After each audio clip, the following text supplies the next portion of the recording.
ku ne dégg na produit bii di kër gi benn produit bu doy waar la boo xam ni ma nga bàyyee ko Hong Kong kër gi nag mooy dëgëral kër gi di neexal kër gi fexe kër gi am jàmm soxna si bëgg boroom kër gi bëri doole lool ah kër gi nag dafa nekk loo xam ni bokkul ak benn gis ngeen bu ne waaye bii nii kenn mësu ko gis ndax nag ca njëg la sax ngay xamee ni kenn mësu ko gis produit bi 30 000 francs lay jar ma nga bàyyee ko Hong Kong kër gi boo ko bëggee am dañ la koy livrer en toute discrétion ci 78 703 47 47 78 703 47 47 dama ni kër gi mooy neexal sëy bi lool soxna si yëg boppam bu baax a baax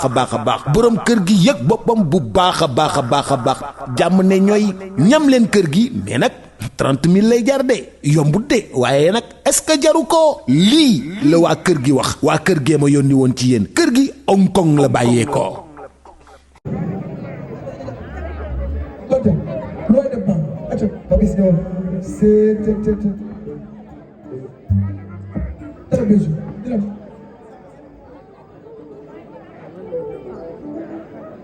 bàyyi leen foo yi jërë na rek monsieur bi leen saraxa monsieur man sax wóor def ngeen dem baax kontaan leen ay am naa vidéo yi dégg am naa vidéo bi ne am na ko waaw dama ne tappale bi moom miiral waale ba mujj ñu jàll ci biir la tappale bi moom miiral waale léegi yow dañ acoustique dafa léegi yow dawal miir naa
waaye petit waay